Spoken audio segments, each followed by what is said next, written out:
Alright, you are listening to A Word to the Wise. Babylonian Magic and Religion. Alright. Let's see here. Why discuss Babylonian? And when I say Babylonian, I'm kind of intermixing three different cultures, and they were all by each other. They are all geographically located near each other, and a lot of their beliefs, a lot of their culture, actually overlaps and is borrowed from one another. And this would be the Sumerian, Babylonian, and Assyrian cultures. And basically, their mythologies will all end up converging into the same thing at a point in history. But anyways, why discuss it? And it's very important. It's basically, well, let's discuss something here.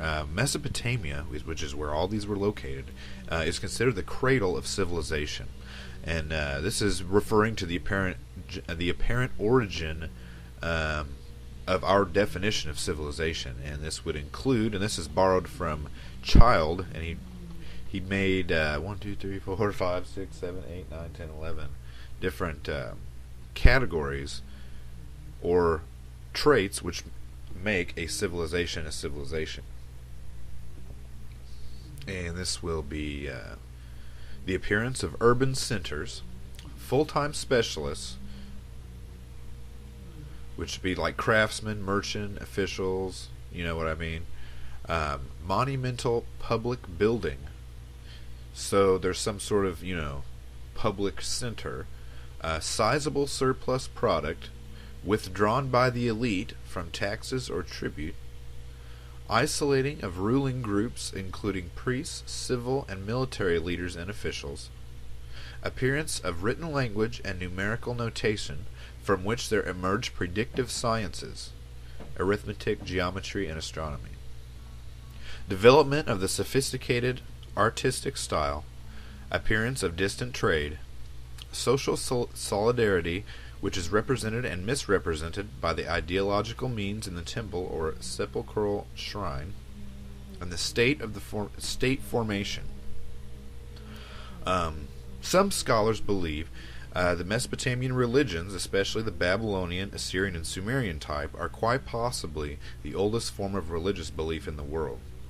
And like I mentioned earlier, the religious systems of these areas would eventually merge into the same thing. As usual, names will change, but the personalities, the metaphors, and the teachings a lot of times will remain the same.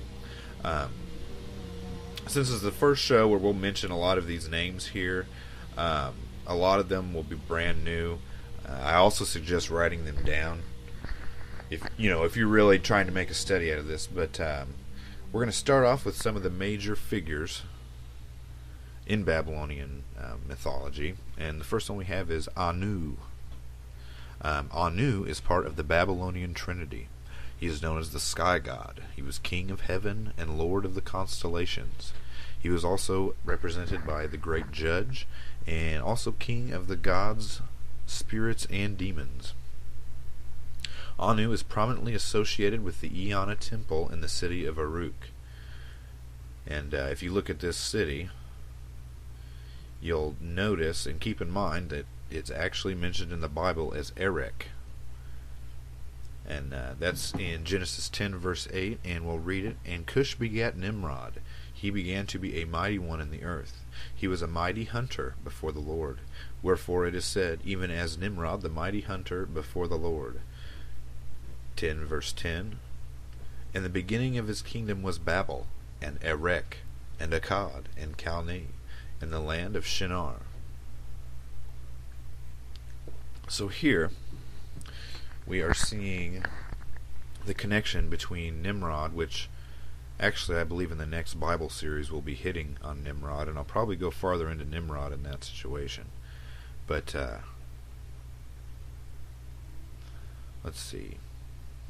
The next one we're going to be reading about is Ea, or sometimes it's called Enki, depending on if you're reading a Babylonian or Assyrian version.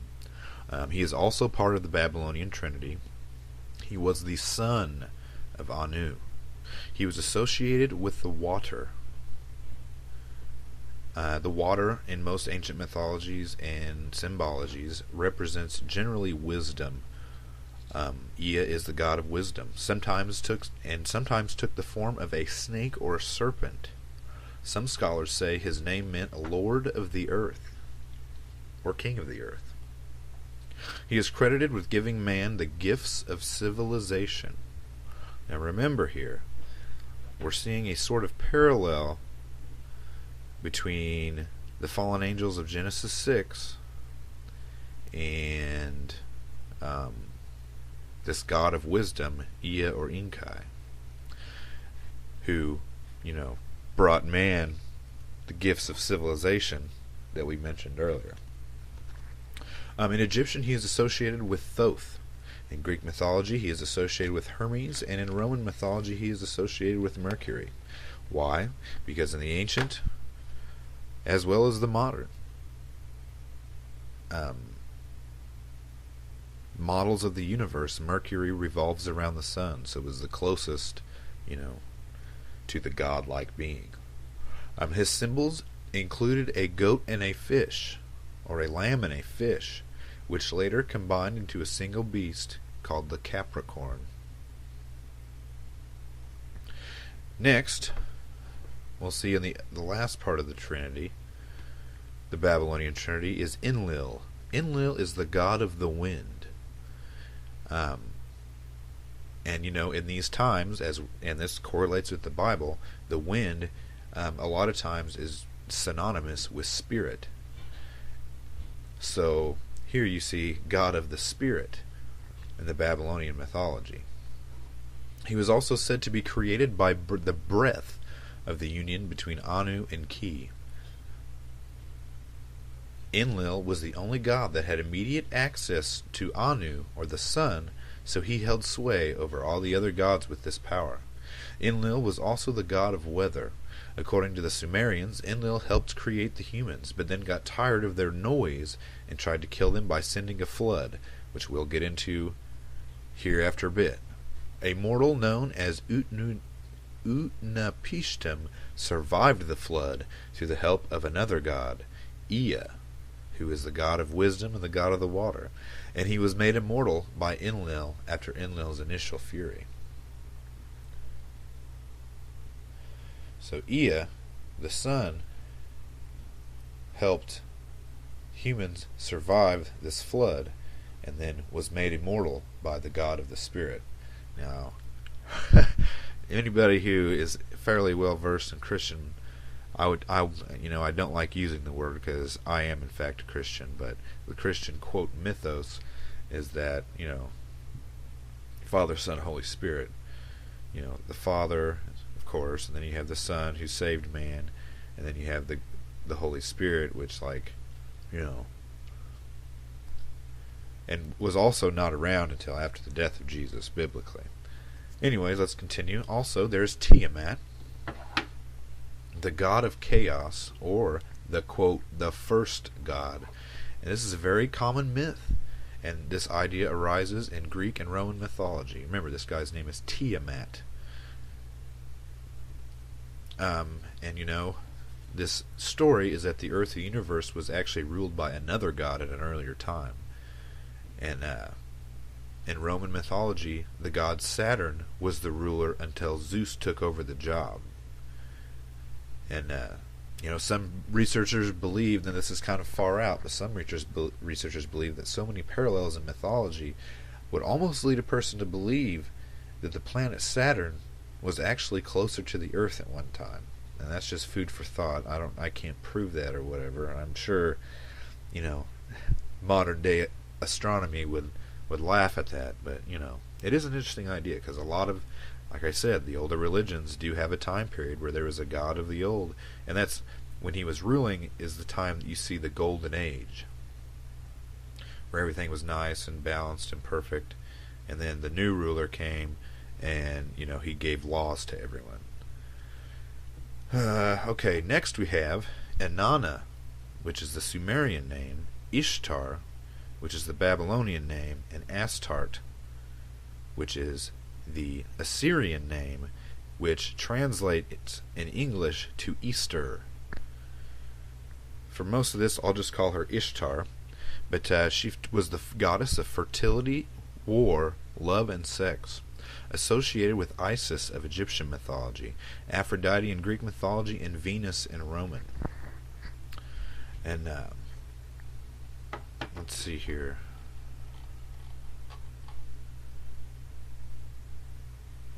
Okay, now, so we have Ishtar, Astarte, da-da-da-da-da. And I wanted to make note that in Deuteronomy chapter 1, verse 4, and Judges 2, verse 13, Ishtar was the counterpart of Baal worship of the Canaanites.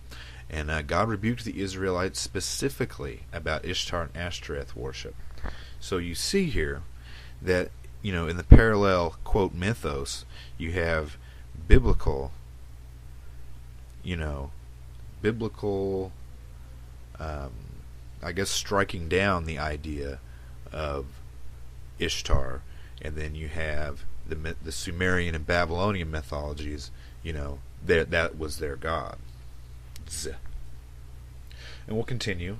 We have Tammuz, and let's see here. I'm just going to go ahead and go to Wikipedia and read the Tammuz part, because this is also in the Bible, in Ezekiel. I don't know if I should go there and read it, but it's Ezekiel chapter 8, verse 14. And what it's talking about, well, let's go into the Wikipedia. I bet it'll cover it. Let's see.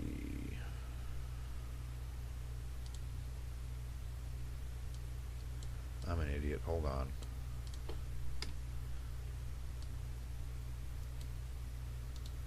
Yeah, sorry guys. I know. Sometimes this doesn't all play out like it's supposed to. Alright. Tammuz, the deity, was the name of the Sumerian god of food and vegetation.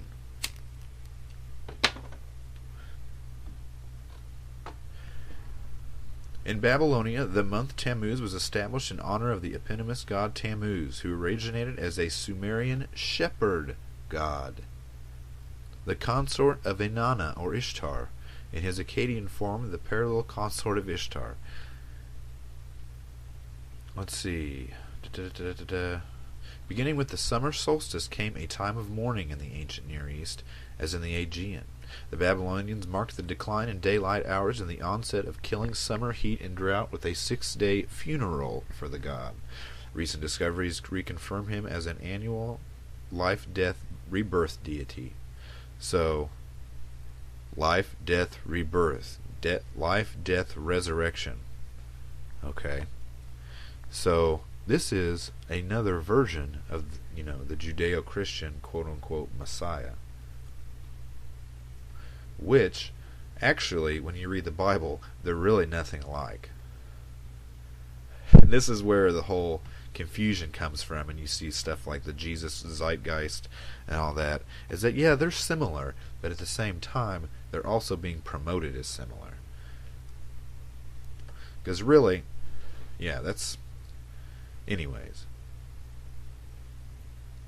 So here we have Tammuz. He's a shepherd god of death and rebirth, and is associated with the farming cycle, all that stuff. So we've gotten that far. And you also have Dagon. And if you remember Dagon of biblical, Jonah and the Ark, or not Jonah and the Ark, Jonah and the whale, they were Dagon worshippers. They worshiped the great fish god, which, that's paralleled in all kinds of mythologies. And also, if you ever read H.P. Lovecraft, that's a famous Dagon, where the townspeople all worship, they're all actually fish people and worship that, horror of horrors and unnameable terror and all that. Anyways, we'll get into some of these myths a little further into the show. First, I want to do the Babylonian creation story. And it's just going to be an overview. I don't want to make it this too complicated and in-depth on the first one, because I'm going to try to make this multiple parts, but I figure we should definitely do the creation myth.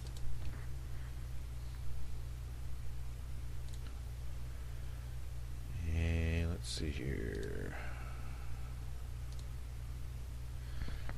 Okay, this will be a summary. The Babylonian. This is from reformationmedia.org. Babylonian creation story. It doesn't really name an author, but that's where you find it online. It's a PDF, so it's probably a book somewhere. But anyways, the Babylonian creation myth is recounted in, quote, the Epic of Creation, end quote, also known as the Enuma Elish. The Mesopotamian Epic of Creation dates to the late 2nd millennium BC. In the poem, the god Marduk, or Asher in the Assyrian versions of the poem, is created to defend the divine beings from an attack plotted by the ocean goddess Tiamat. Now remember, Tiamat, the great ocean, in the mysteries is like space, and represents void and without form, and the goddess of old. So here we have Tiamat. We have the hero Marduk offers to save the gods only if he is appointed their supreme unquestioned leader, and is allowed to remain so even after the threat passes. So here we're seeing another version of the Greek myth and the Roman myth of Saturn being, the head god at one point, and Zeus overthrowing him. Or Jupiter overthrowing him, because Zeus is the Greek, And what was his name? It was Kronos, the god of time,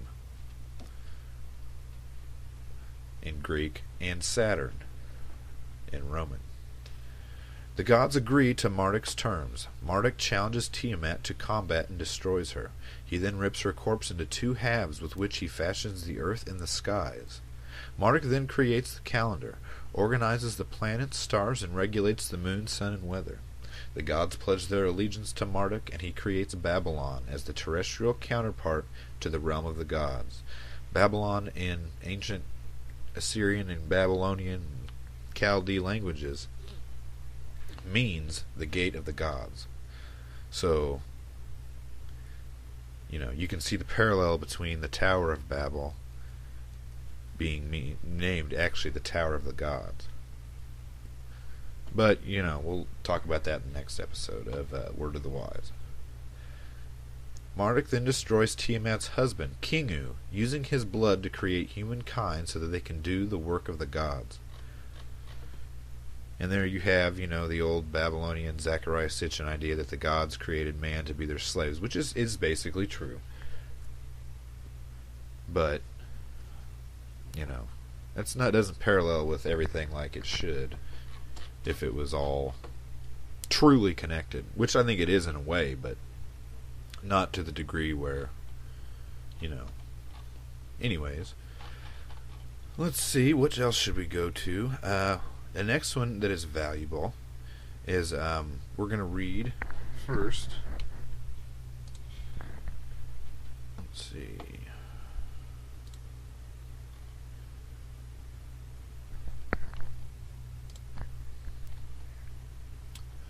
We're going to read out of Myths of Babylonian Assyria by Donald Mackenzie. Chapter 5, The Myths of Tammuz and Ishtar. Among the gods of Babylonia, none achieved wider and more enduring fame than Tammuz, who is loved by Ishtar, the amorous queen of heaven, the beautiful youth who died and was mourned for and came to life again. He does not figure by his popular name in any of the city pantheons, but from the earliest times of which we have knowledge, until the passing of Babylonian civilization, he played a prominent part in the religious life of the people. Tammuz, like Osiris of Egypt, was an agricultural deity. And as the Babylonian harvest was the gift of the rivers, it is probable that one of his several forms was Damuzi Abzu, Tammuz of the abyss. He was also the child, the heroic lord, the sentinel, the healer, and the patriarch who reigned over the early Babylonians for a considerable period. Tammuz of the abyss was one of the members of the family of Ea, god of the deep, whose other sons in addition to Merodach were Nera, an obscure deity, Ki-Gula, the world destroyer, Bar-Nuntasa, broad ear, and Bara and Baragula, probably revealers or oracles. In addition, there was a daughter, Ki-Dami Azaga, child of the renowned spirit. She may have been identical with Belit Sheri, who was referred to in the Sumerian hymns as the sister of Tammuz. This family group is probably formed by symbolizing the attributes of Ea and his spouse Damkina. Tammuz, in his character as a patriarch, may have been regarded as a hostage from the gods, the human form of Ea who instructed mankind, like King Osiris, how to grow corn and cultivate fruit trees. As the youth who perished annually, he was the corn spirit. He is referred to in the Bible by his Babylonian name. When Ezekiel detailed the various idolatrous practices of the Israelites, which included the worship of the sun, and, quote, every form of creeping thing and abominable beast, suggestion of the composite monsters of Babylonia, he was brought, quote, to the door of the gate of the Lord's house, which was towards the north. And behold, there sat women, weeping for Tammuz. The weeping ceremony was connected with agricultural rites. Corn deities were weeping deities. They shed fertilizing tears, and the sowers simulated the sorrow of divine mourners when they cast seed in the soil to die, so that it might spring up as corn. This ancient custom, like many others, contributed to the poetic imagery of the Bible. Quote, they that sow in tares, David sang, shall reap in joy. He that goeth forth and weepeth, bearing precious seed, shall doubtless come again with rejoicing, bringing his sheaves with him. Now, remember, a lot of these, the mystical traditions and the magic and, all that will try to associate all these religions together. And you know what? Maybe they're right. Maybe that is how it works. But, to defend that, biblically, there is farming mythology or farming parables and farming, one of the key things that you have to understand when you're studying the Bible is that a lot of times, a lot of these things are being associated with different farming methods. Why? Because, that's what they did. So it's not necessarily, think of the symbology of that. The seed is planted into the soil, into darkness, and springs forth and grows towards the light. That's a common theme throughout a lot of different, religious practices. And, I can see multiple cultures figuring that and seeing that symbology in the act of planting a seed. So, to say that they necessarily ripped it off doesn't really hold much credence with me. Anyways, to continue, in Egypt, the priestesses who acted the parts of Isis and Nephthys mourned for the slain corn god Osiris. And we're going to get into that in the next episode of the Mystery Series, the Egyptian myths and magic, so hold tight for all that. Quote, gods and men before the face of gods are weeping for thee at the same time when they behold me. All thy sister goddesses are at thy side and behind thy couch, calling upon thee with weeping, yet thou art prostrate upon thy bed. Live before us, desiring to behold thee. It was believed to be essential that human beings should share the universal sorrow caused by the death of a god. If they remained unsympathetic, the deities would punish them as enemies. Worshippers of nature gods, therefore, based their ceremonial practices on natural phenomena. Quote, the dread of the worshippers that the neglect of the usual ritual would be followed by disaster is particularly intelligible, writes Professor Robertson Smith, quote, if they regarded the necessary operations of agriculture as involving the violent extinction of a particle of divine life. By observing their ritual, the worshippers won the sympathy and cooperation of the deities, or exercised a magical control over nature. The Babylonian myth of Tammuz, the dying god, bears a close resemblance to the Greek myth of Adonis. It also links with the myth of Osiris. According to Professor Sayce, Tammuz is identical with Daenerys or Deus, the shepherd of Pantibiblia, referred to by Berosus as the ruler of one of the mythical ages of Babylonia. We have therefore to deal with Tammuz in his twofold character as a patriarch and a god of fertility. And you'll see that in Babylonian history, that a lot of the, and you'll see that in other types of history, but the early gods, pre-flood gods, were also kings. So at a certain point in Babylonian history, you have kind of this twofold nature of certain kings where they're gods rather than just some guy who's ruling. The Adonis version of the myth may be summarized briefly. Ere the god was born, his mother, who was pursued by her angry sire, as the river goddesses of the folk tales are pursued by the well demons, transformed herself into a tree. Adonai, or Adonis, sprang from the trunk of this tree, and Aphrodite, having placed the child in a chest, committed him to the care of Persephone, queen of Hades, who resembles the Babylonian Ereshkigal. Persephone desired to retain the young god, and the Aphrodite appealed to Zeus, or Ishtar appealed to Anu, who decreed that Adonis should spend part of the youth with one goddess and the part of the year with the other.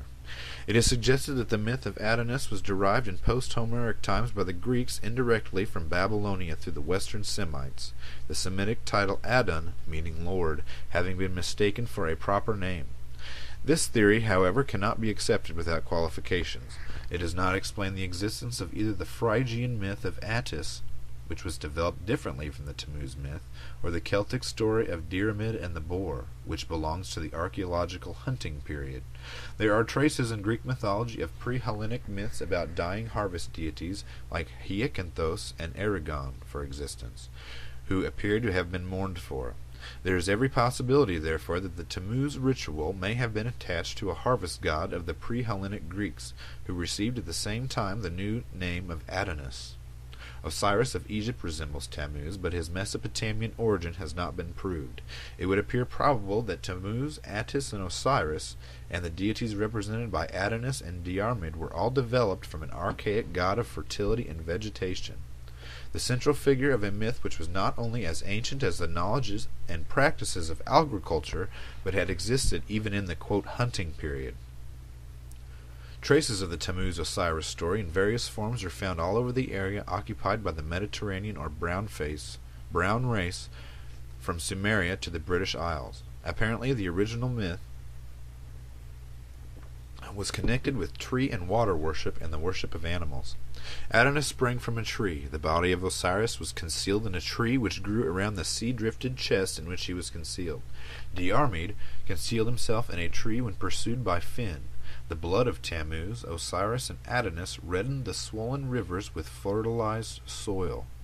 Various animals were associated with the harvest god, who appears to have been manifested from time to time in different forms, for his spirit pervaded all nature. In Egypt, the soul of Osiris entered the Apis bull or the ram of Mendes. Let's see here.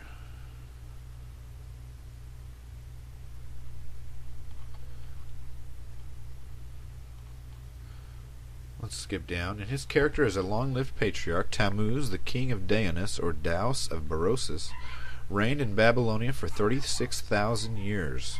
Get that, guys. 36,000 years. When he died, he departed to Hades or the abyss. Osiris, after reigning over the Egyptians, became judge of the dead. And now, I mentioned this in the biblical series as well, is that at this, and now remember, Tammuz is in this time period before the flood, and people are living outrageous amounts of time. Now that correlates with the Bible. The time period isn't as long, but regardless, they're still living large amount of years. Tammuz of the Sumerian hymns, however, is the Adonis-like god who lived on earth for a part of the year as the shepherd and agriculturist so dearly beloved by the goddess Ishtar. Then he died, so that he might depart to the realm of Ereshkigal, or the queen of Hades. According to one account, the death was caused by the fickle Ishtar. When the goddess wooed Gilgamesh, the Babylonian Hercules, he upbraided her, saying, O Tammuz, on Tammuz, the spouse of thy youth, thou didst lay affliction every year. References in the Sumerian hymns suggest that there also existed a form of the legend which gave an account of the slaying of the young god by someone else than Ishtar. The slayer may have been a Set-like demon, perhaps Ninshak, who appears to have symbolized the destroying influence of the sun. He was a war deity, and his name, Professor Pinchas says, is conjectured to mean Lord of the Wild Boar. There is no direct evidence, however, to connect Tammuz's slayer with the boar which killed Adonis. Ishtar's innocence is emphasized by the fact that she mourned for her youthful lover. Let's see here. Tammuz died with the dying vegetation, and Diarmid expired when the hills apparently were assuming their purple tints. The month of Tammuz wailings was from 20th of June until the 20th of July, when the heat and dryness brought forth the demons of pestilence. The mourners chanted, He has gone to the bosom of the earth, and the dead are numerous in the land. Men are filled with sorrow. They stagger by day in gloom. In the month of thy year, which brings not peace, hast thou gone. Thou hast gone on a journey that makes an end of thy people. The following extract contains a reference to the slaying of the god. The Holy One of Ishtar, in the middle of the year the fields languish. The shepherd, the wise man, the man of sorrows, why have they slain? In his temple, in his inhabited domain, the child, Lord of knowledge, abides no more. In the meadows, verily, verily, the soul of life perishes. There is wailing for Tammuz, quote, at the sacred cedar where the mother bore thee. A reference which connects the god like Adonis and Osiris with tree worship. Now, keep that in mind, the tree worship. The wailing is for the herbs. The first lament is, they are not produced. The wailing is for the grain. Ears are not produced. The wailing is for the habitations, for the flock which brings forth no more. The wailing for the perishing wedded ones, for the perishing children. The dark-headed people create no more. The wailing is also for the shrunken river, the parched meadows, the fish pools, the cane brakes, the forests, the plains, the gardens, and the palace, which all suffer because the god of fertility has departed.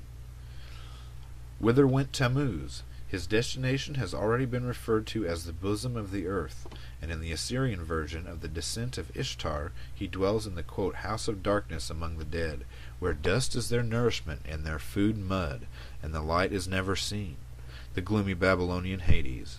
In one of the Sumerian hymns, however, it is stated that Tammuz, quote, upon the flood was cast out. The reference may be the submarine house of Ea, or the blessed island to which the Babylonian Noah was carried. In this Hades bloomed the nether garden of Adonis, and, yeah, it's interesting. Very interesting stuff here. Alright, I think we've got enough in that. Now let's see, what else?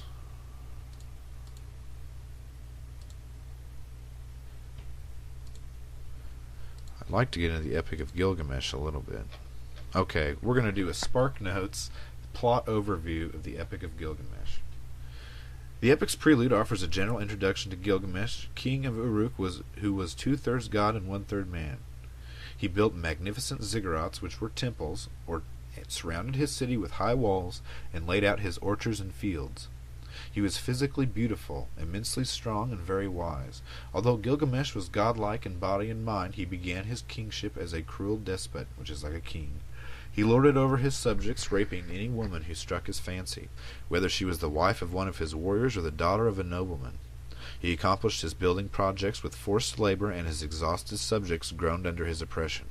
The gods heard his subjects' pleas and decided to keep Gilgamesh in check by creating a wild man, which,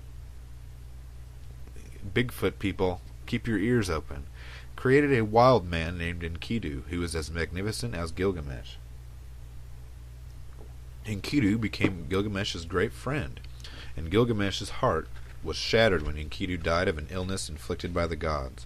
Gilgamesh then traveled to the edge of the world and learned about the days before the deluge, which is the great flood, and other secrets of the gods, and he recorded them on stone tablets. The epic begins with Enkidu. He lives with the animals, suckling at their breasts, grazing in the meadows, and drinking at their watering places. A hunter discovers him and sends a temple prostitute into the wilderness to tame him. Beauty and the Beast. In that time, people considered women and sex calming forces that could domesticate wild men like Enkidu and bring them into the civilized world. When Enkidu sleeps with the woman, the animals reject him since he is no longer one of them. Now he is part of the human world.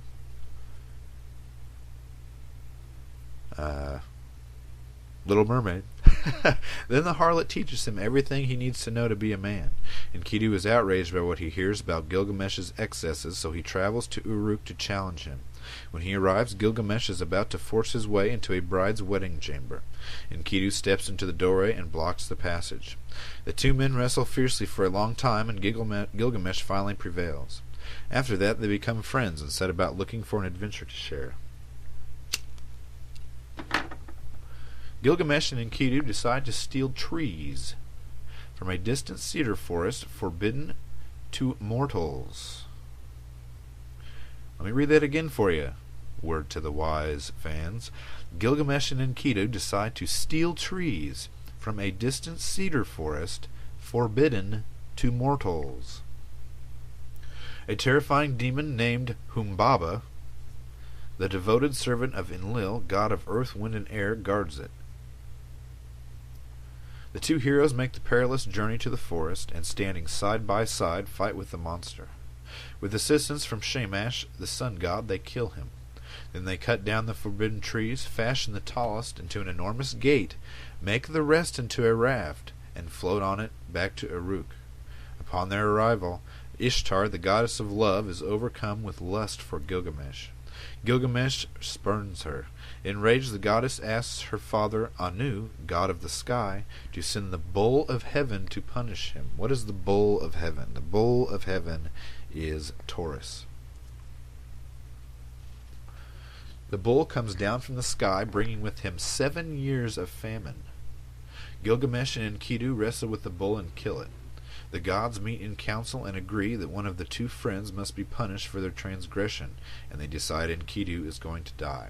He takes ill, suffers immensely, and shares his visions of the underworld with Gilgamesh. When he finally dies, Gilgamesh is heartbroken. Gilgamesh can't stop grieving for Enkidu, and he can't stop brooding over the prospect of his own death. Exchanging his kingly garments for animal skins as a way of mourning Enkidu, he sets off into the wilderness, determined to find Utnapishtim, the Mesopotamian Noah. After the flood, the gods had granted Utnapishtim eternal life, and Gilgamesh hopes that Utnapishtim can tell him how he might avoid death too. Gilgamesh's journey takes him to the twin-peaked mountain called Mashu, where the sun sets into one side of the mountain at night and rises out of the other side in the morning. Utnapishtim lives beyond the mountain, but the two scorpion monsters that guard its entrance refuse to allow Gilgamesh into the tunnel that passes through it. Gilgamesh pleads with them, and they relent. After a harrowing passage through total darkness, Gilgamesh emerges into a beautiful garden by the sea. There he meets Siduri. Now remember, keep these allegories of the cave, this cave stuff, keep it in mind. I bet he was in that darkness for 3 days too. There he meets Siduri, a veiled tavern keeper, and tells her about his quest. She warns him that seeking immortality is futile, and that he should be satisfied with the pleasures of this world. However, when she can't turn him away from his purpose, she directs him to Urshnabi, the ferryman. Urshnabi takes Gilgamesh on the boat journey across the sea and through the waters of death. So here we have Gilgamesh traveling through the cave of death, darkness, and now he's going across the river of death with a ferryman. Utnapishtim tells Gilgamesh the story of the flood, how the gods met in council and decided to destroy mankind. Ea, the god of wisdom, warned Utnapishtim about the gods' plans and told him how to fashion a gigantic boat in which his family and the seed of every living creature might escape. When the waters finally receded, the gods regretted what they'd done and agreed that they would never try to destroy humankind again. Now, are you listening to this story? This is totally similar to Noah's flood, or the last episode of Word of the Wise. When Gilgamesh insists that he be allowed to live forever, Utnapishtim gives him a test. If you think you can stay alive for eternity, he says, surely you can stay awake for a week. Gilgamesh tries and immediately fails, so Utnapishtim orders him to clean himself up, put on his royal garments again, and return to Uruk where he belongs. Just as Gilgamesh is departing, however, Utnapishtim's wife convinces him to tell Gilgamesh about a miraculous plant that restores youth. Gilgamesh finds the plant and takes it with him, planning to share it with the elders of Uruk. But a snake, a serpent, steals the plant of life one night while they are camping. As the serpent slithers away, it sheds its skin and becomes young again. When Gilgamesh returns to Uruk, he is empty-handed, but reconciled at last to his mortality. He knows that he can't live forever, but that humankind will. Now he sees that the city he had repudiated in his grief and terror is a magnificent, enduring achievement, the closest thing to immortality to which a mortal can aspire. Alright, that was the Epic of Gilgamesh, and as you could see, there's a lot of parallels in that story with other, you know, other, whatever you want to call it. Now, let's see, I'm going to read from two places about the magic. First, we're going to do demons, fairies, and ghosts. Let's see here. Chapter 4 of Myths of Babylonian Assyria. The memorable sermon preached by Paul to the Athenians when he stood in the midst of Mars Hill could have been addressed with equal appropriateness to the ancient Sumerians and Akkadians. Now remember guys, this is not necessarily how it really goes. Quote, I perceive, he declared, that, quote, that in all things ye are too superstitious. God that made the world and all things therein, seeing that he is Lord of heaven and earth, dwells not in temples made with hands, neither is worshipped with men's hands, as though he needed anything, seeing he gives to all life, death, breath, and all things. For in him we live and move and have our being, as certain also of your own poets have said, for we are also his offspring. For as much then as we are the offspring of God, we ought not to think that the Godhead is likened to gold or silver, or stone, graven by art and man's device.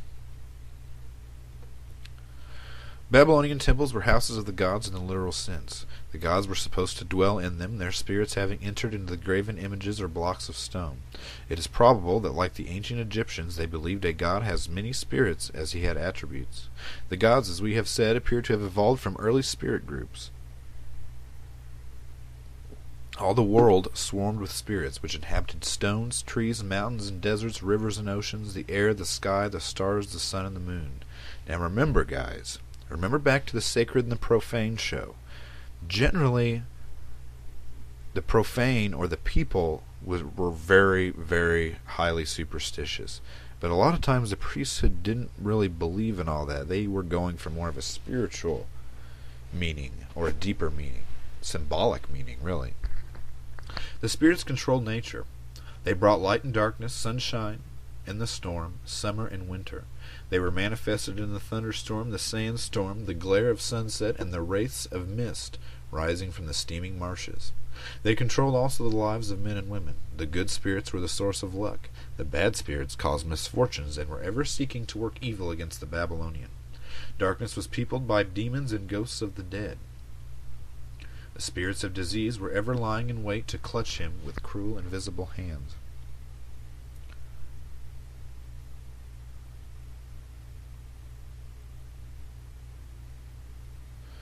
Now here, this writer disagrees with this point of view that I just put forward, but we'll go with it. Some modern writers who are too prone to regard ancient peoples from a 20th century point of view express grave doubts as to whether intelligent Babylonians really believed that spirits came down in the rain and entered the soil to rise up before men's eyes as stalks of barley or wheat. There is no reason for supposing that they thought otherwise. The early folks based their theories on the accumulated knowledge of their age. They knew nothing regarding the composition of water or the atmosphere, of the cause of thunder and lightning, or of the chemical changes effected in soils by the action of bacteria. They attributed all natural phenomena to the operations of spirit or gods. In believing that certain demons cause certain diseases, they may be said to have achieved distinct progress, for they anticipated the germ theory. They made discoveries, too, which have been improved and elaborated in later times when they lit sacred fires, bathed in sacred waters, and used oils and herbs to charm away spirits of pestilence. Indeed, many folk cures which were originally associated with magical ceremonies are still practiced in our own day. They were found to be effective by early observers, although they were unable to explain why and how cures were accomplished. In peopling the universe with spirits, the Babylonians, like other ancient folks, betrayed their tendency to symbolize everything which has ever appealed to the human mind. Our painters and poets and sculptors are greatest when they symbolize their ideals, ideas, and impressions. Dang! And by so doing, make us respond to their moods. Their beauty and their terror are sublime. But what may seem poetic to us was invariably a grim reality to the Babylonians. The statue or picture was not merely a work of art, but a manifestation of the god or demon. As has been said, they believed that the spirit of the god inhabited the idol. The frown of the brazen image was the frown of the wicked demon.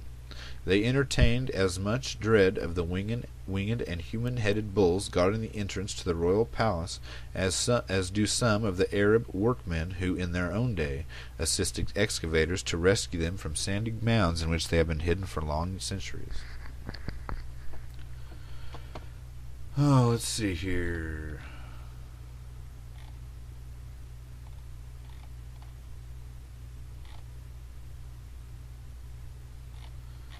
What else should we read?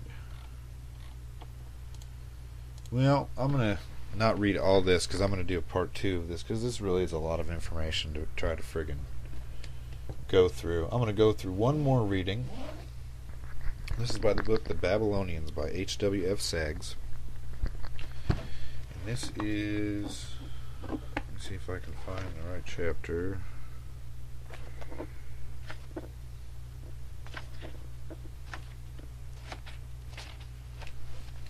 Chapter 11. Though the Babylonians were by no means savages, one does well in studying their religion to bear Dr. Johnson's warning in mind. Very different conclusions can be reached depending on whether we are trying to get at religion as it was practiced and experienced by the common man and his family in the mud hut, or whether we are considering the systematized theology of priests and scholars. Here the emphasis will be upon trying to see how religion actually affected ordinary Babylonians. Knowledge of Babylonian religion has never been completely dead, inasmuch as some details of it were preserved in classical writers and in the Old Testament. From these sources alone, enough remains for the definitive assertion that Babylonian religion was polytheistic and strongly marked by features associated with fertility cults. Classical sources amplify this with some details of Babylonian cosmogony. The principal material of the latter kind comes from the fragments quoted in other ancient authors of a work written in Greek by Berossus, a Babylonian priest of 340 to 275 BC. These scanty and distorted details have been enormously augmented and much clarified by the mass of cuneiform material of religious significance which has come to light since the middle of the 19th century. This material includes epics, myths, hymns, prayers, incantations, exorcisms, ethical treatises and proverbs, omens, ritual instructions, lists of god names, and so on. Even a prosaic business receipt may shed light on the cult when it refers to such matters as the delivery of beasts for sacrifice or equipment for rituals. The great majority of the documents are written in either Akkadian or Sumerian or bilingually in both. Occasionally a Hittite or Hurrian text from Asia Minor or Syria sheds light on religious practice inside Mesopotamia. Let's see.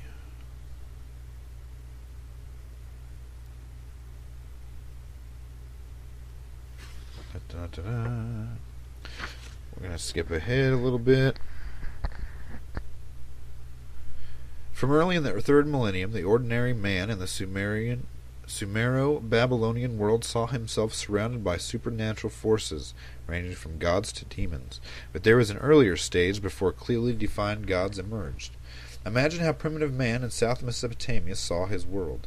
There were many natural forces affecting him, and the same force might act for good or ill. For example, up to a point, water was undoubtedly good. Without it, the earth grew parched, and drought and famine and death ensued. With it, there were good harvests, and the cattle thrived. But too much water could be bad, causing floods which brought death and destruction. There was the same ambivalence for the sun or the winds or the thunderstorms. Thunderstorms are terrifying. People and cattle can be struck by lightning and buildings and forests set on fire. But thunderstorms can also bring rain to drench the earth after a drought, and cooler air after intense heat. To primitive man, all natural forces are in themselves neither good nor bad. They are just there. Powerful forces controlling human existence. At a later stage, man begins to think of everything in personal terms, and so he begins to personify the waters, the winds, the thunderstorms. Gradually, what used to be seen as impersonal forces become thought of as personal supernatural beings.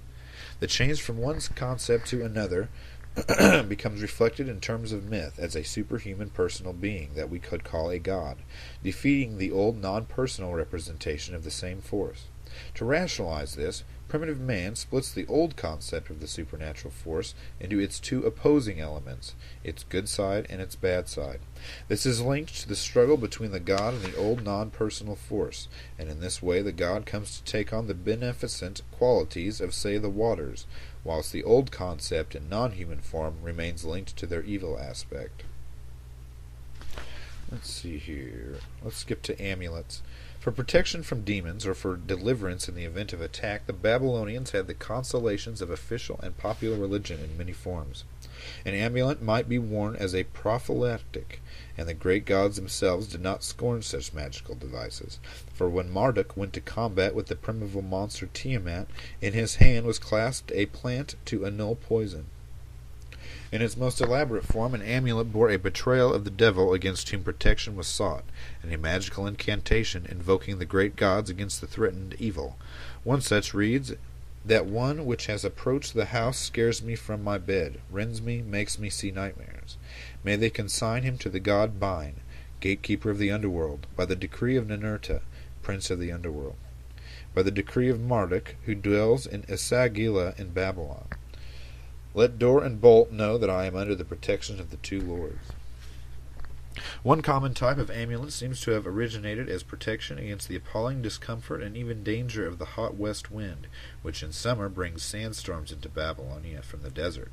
This amulet took the form of either a grotesque head of the demon carved in the round, or a bronze or stone plaque of the whole creature, with a bird-like chest, human arms and legs terminating in talons, with one hand holding a thunderbolt aloft, 4 wings and a curled tail. In either form, the inscription on the back of the amulet reads, "I am the god Pazuzu, son of the god Hanbi, king of the evil wind demons. It is I who rage mightily in the mountain of the underworld, so that they come up. As to those winds which accompany them, the west wind is stationed at their front. The wind, their wings, are broken." The last phrase here is apparently the magical formula which rendered the demons powerless against the possessor of the amulet.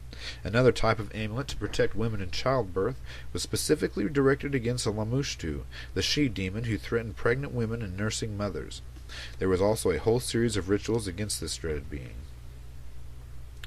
When a victim already showed symptoms of demonic possession, an exorcist was called in to diagnose the malady and to expel the evil spirit. After invoking a god, he or an assistant would recite the proper incantation accompanied by the appropriate ritual.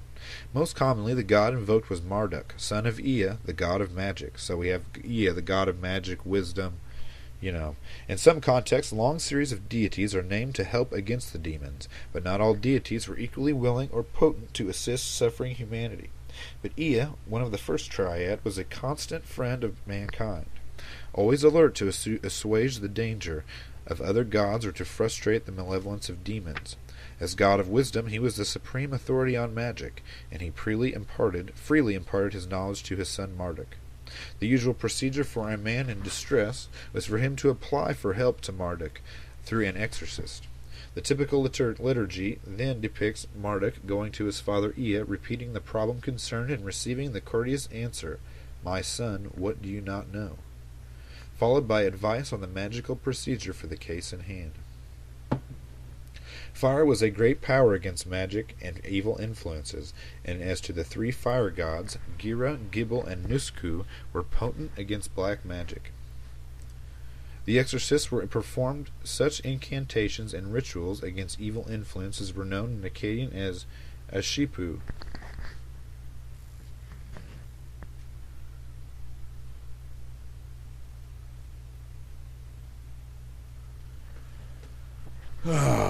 Shipu, where was I?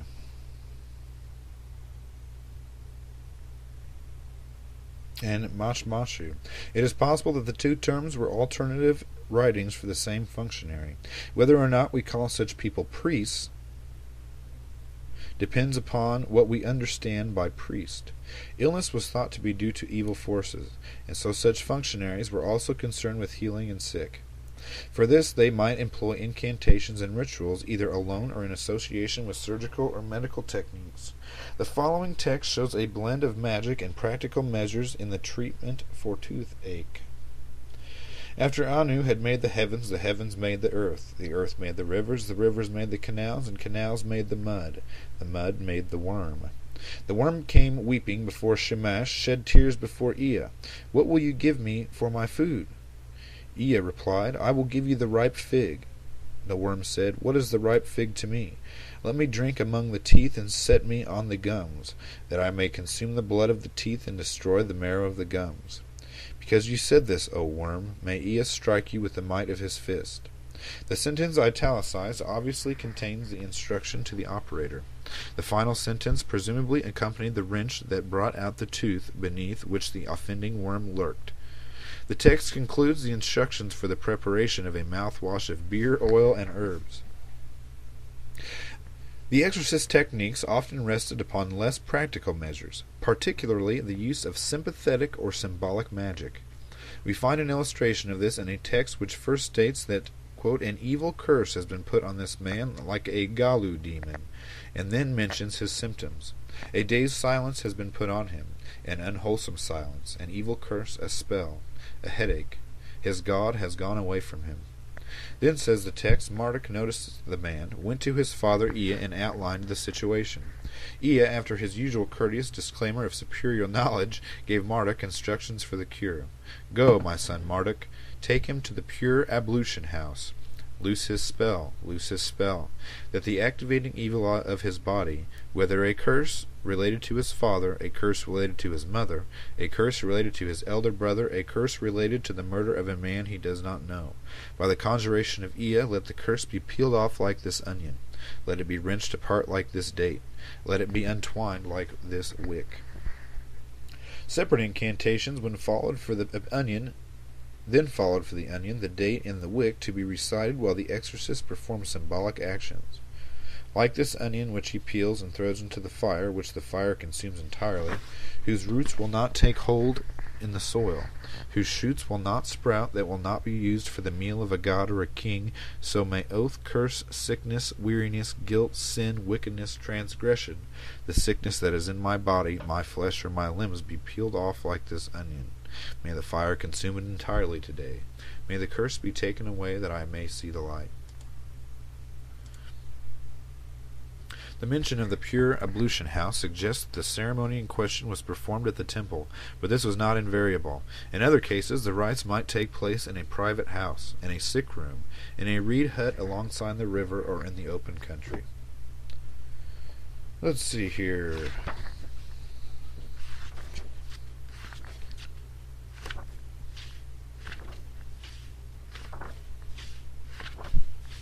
Boy, I think I'm just going to end this one today right here, and we'll call this part 1.